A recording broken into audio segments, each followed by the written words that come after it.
சுக்கி stories. Selvapuram ஒரு சிறிய நாடு. அந்த நாட்டை ஆண்ட ராஜாவுக்கு குழந்தைகளே இல்லை. அதனால ராஜா ரொம்ப வருத்தத்தோட இருந்தாரு. அதனால ராஜா நிறைய தவங்களாம் இருந்தாரு. ஒரு முறை காட்டுக்கு வேட்டைக்கு போனாரு. அங்க ஒரு பறவை அடிபட்டு கீழே கிடந்துச்சு. அத ராஜா புடிச்சிட்டு போய் மரத்து மேல விட்டாரு. அப்ப அந்த பறவை, உங்களுக்கு ரொம்ப நல்ல மனசு, உங்களுக்கு என்ன குறைன்னு சொல்லுங்க, நான் உதவி பண்றேன்னு சொல்லுச்சு. ராஜா சோகமா, எனக்கு பிறகு இந்த நாட்டால எனக்கு குழந்தைங்களே இல்ல, அதான் என்னோட குறையினாரு. உடனே பறவை, கொஞ்ச நேரம் இங்கேயே இருங்க அப்படின்னு சொல்லிட்டு பறந்து போச்சு. போயிட்டு கொஞ்ச நேரத்துல திரும்ப வந்துச்சு. அதன் வாயில ஒரு மாம்பழம் இருந்துச்சு. அது பழத்தை ராஜா கிட்ட கொடுத்து, அரசே, இது மந்திர மாம்பழம், இதை சாப்பிட்டா நிச்சயம் குழந்தை பிறக்கும், இதை கொண்டு போய் ராணி கிட்ட கொடுங்கன்னு சொல்லிட்டு போயிடுச்சு. ராஜாவும் அப்படியே ராணி கிட்ட கொண்டு போய் கொடுத்துட்டு பறவை சொன்னதையெல்லாம் சொன்னாரு. ராணிக்கு இதுல நம்பிக்கையே இல்லை. அவ ஒரு மாம்பழம் சாப்பிட்டா உடனே குழந்தை பிறந்துருமா அப்படின்னு நினைச்சா. அதனால அவ ராஜா கிட்ட சரின்னு சொல்லிட்டு அந்த மாம்பழத்தை கொண்டுட்டு போய் குப்பை கூடையிலேயே போட்டுட்டா. அந்த மாம்பழத்தை ஒரு எலி கொஞ்சம் கடிச்சு சாப்பிட்டுச்சு. சாப்பிட்டுட்டு ஓடிடுச்சு. அரண்மனை வேலைக்காரி குப்பை கூடையை வந்து பார்த்துட்டு மாம்பழத்தை எடுத்து சாப்பிட்டு பார்த்தா. அது மிகவும் சுவையா இருந்ததுனால முழுசாவே சாப்பிட்டுட்டா. ராஜா குழந்தை பிறக்கும்னு ரொம்ப நம்பிக்கையா இருந்தாரு. ஏன்னா பறவை பேசுனதுனால அவருக்கு ரொம்ப நம்பிக்கை இருந்துச்சு. அந்த பழம் மந்திர மாம்பழமா தான் இருக்கும்னு நம்பினாரு. ராஜா ராணியை கூப்பிட்டு, பழம் சாப்பிட்டியான்னு கேட்டாரு. ராணிக்கு இல்லைன்னு சொல்றதுக்கு பயம். அதனால சாப்பிட்டுட்ட ராஜா அப்படின்னு சொன்னா. ராஜாவும் எல்லாருக்கிட்டையும் நம்பிக்கையோட குழந்தை பிறக்க போகுதுன்னு சொல்லிட்டு இருந்தாரு. ராணிக்கும் உள்ளுக்குள்ள ஒரே பயம். அப்பதான் அரண்மனை வேலைக்காரி கர்ப்பமா இருக்கிற விஷயம் ராணிக்கு தெரிஞ்சுது. உடனே ராணி ஒரு திட்டம் போட்டா. அதன்படி அந்த வேலைக்காரி கிட்ட, நான் உனக்கு நிறைய பணம் தர்றேன், நீ குழந்தை பிறந்தது எனக்கு கொடுத்துருன்னு கேட்டுட்டா. வேலைக்காரியும் ராஜ குடும்பத்தை பகச்சிக்க முடியாதே, அதனால சரின்னு சொல்லிட்டா. குழந்தை பிறக்கிற வரைக்கும் வேலைக்காரிய அரண்மனையிலேயே இருக்க வச்சுக்கிட்டா ராணி. வேலைக்காரி கர்ப்பமா இருக்கிறது யாருக்குமே தெரியாம ஒரு ரகசிய பாதாள அறைய அமைச்சா. அதுல ஒரு சுரங்க பாதையும் அமைச்சு அதன் வழியா வேலைக்காரியை கொண்டு போய் அங்கேயே வச்சு பார்த்துக்கிட்டாங்க. குழந்தை பிறந்த உடனே குழந்தைய கொடுத்துட்டு போயிடணும் அப்படின்னு சொல்லி வேலைக்காரி கிட்ட சொல்லிட்டா. அதன்படி குழந்தை பிறந்ததும் வேலைக்காரியும் குழந்தைய விட்டுட்டு போயிட்டா. ராணி குழந்தைய பார்த்தா. குழந்தை ரொம்ப அழகா இருந்தது. அதுக்கப்புறமா ராஜாவுக்கு தகவல் சொல்லி அனுப்பிச்சா. ராஜாவும் குழந்தைய பார்த்தாரு. ராஜாவுக்கு ரொம்ப சந்தோஷம்.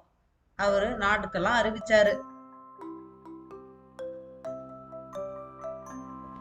நாட்டு மக்கள் எல்லாம் ரொம்ப சந்தோஷப்பட்டாங்க. நாடே விழா கோலமா ஆகிட்டது.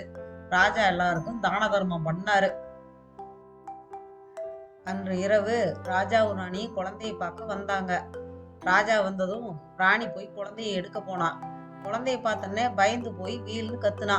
ராஜாவும் என்னாச்சு அப்படின்னு சொல்லி கேட்டாரு. தொட்டில்ல குழந்தை இருந்துச்சு. ஆனா அதனோட தலை மட்டும் எலித்தலை மாதிரி இருந்துச்சு. ராஜாவுக்கு ஒரே அதிர்ச்சி. எப்படி இப்படி ஆச்சுன்னு தெரியலையே அப்படின்னு அழுதாரு. ராணி எனக்கு எதுவும் தெரியாதுன்னு சொல்லிட்டா. ராஜாவுக்கு ஒரே வருத்தம். இதற்கு விட பறவை கேட்டாதான் தெரியும்னு சொல்லிட்டு மறுபடியும் பறவை தேடி காட்டுக்கு போனாரு. அந்த பறவைய மனசுல நினைச்சுக்கிட்டாரு. பறவையும் உடனே வந்துச்சு. என்ன கூப்பிட்டீங்களா அரசே அப்படின்னு கேட்டுச்சு. ராஜாவும் நடந்த எல்லாத்தையும் சொன்ன. பறவை மந்திர பறவைங்கிறதுனால எலி கடிச்சது, வேலைக்காரி மூலமா குழந்தை பிறந்தது எல்லாமே தெரிஞ்சு போச்சு. பறவைக்கு நடந்ததை ராஜா கிட்டையும் சொல்லுச்சு. சொல்லிட்டு, நீங்க பயப்பட வேணாம், அந்த குழந்தை கொஞ்ச காலம் இரவுல மட்டும் எலித்தலையோட இருப்பான், மறுபடியும் மனித தலையா மாறும்னு சொல்லுச்சு. ராஜா அது வரைக்கும் என்ன பண்ணுறது அப்படின்னு கேட்டாரு. அந்த தலையால அவனுக்கு ஒரு விஷயம் நடக்கும், அதுக்கு பிறகு அது சரியாகிரும், நீங்க கவலைப்படாம போங்க அப்படின்னு சொல்லிடுச்சு. ராஜாவும் நாட்டுக்கு திரும்பிட்டாரு. கொஞ்ச காலம் கழிச்சு குழந்தை வளர்ந்து பெரியவனாகி தோட்டத்துல நின்றுட்டு இருந்தான். அப்ப ஒரு பூனை அவனை துரத்த ஆரம்பிச்சுது. அது இவனை துரத்தி துரத்தி கடிக்க ஆரம்பிச்சுது. இவனும் ஓடிக்கிட்டே இருந்தான். பூனையை துரத்துனா அது விடவே இல்லை. பயந்து பயந்து ஓடி கடைசியா காட்டுக்குள்ளேயே ஓடிட்டான். அங்க 2 ராட்சசுங்க இவனை பார்த்தாங்க. அவங்க அவனை பிடிச்சிட்டு போய் பாதாள சிறையில அடைச்சிட்டாங்க. அந்த சிறையில ஒரு அழகான பொண்ணும் இருந்தா. அவளும் ஒரு இளவரசி தான். அவ அழுதுகிட்டு இருந்தா. அவளையும் ராட்சச கூட்டம் கடத்தி அடைச்சி வச்சிருக்காங்க. இளவரசன் அவகிட்ட, இங்கிருந்து நாம எப்படி தப்பிக்கிறதுன்னு கேட்டான். அதுக்கு அவ, இரவானா இந்த ராட்சசனுங்களுக்கு எல்லாம் கண்ணு தெரியாது, இந்த சிறையெல்லாம் ஒரு மாய வலை போர்த்திக்கும். அதை எப்படியாவது நாம அறுத்து எறிஞ்சிட்டா தப்பிச்சிடலாம் அப்படின்னு சொல்லி சொன்னான். சரின்னு இளவரசனும் யோசிச்சுக்கிட்டே இருந்தான். அவனுக்கு தன்னோட எலி பல்லு ஞாபகம் வந்துச்சு. உடனே அந்த பல்ல வச்சு வலைய பூரா கடிச்சு அறுத்து எறிய ஆரம்பிச்சான். நிலத்தடியில் இருந்த மற்ற எலிகளும் எல்லாம் வந்து ஒரு எலியை கடிக்கிறத பார்த்த உடனே அவைகளும் சேர்ந்து கடிக்க ஆரம்பிச்சுது.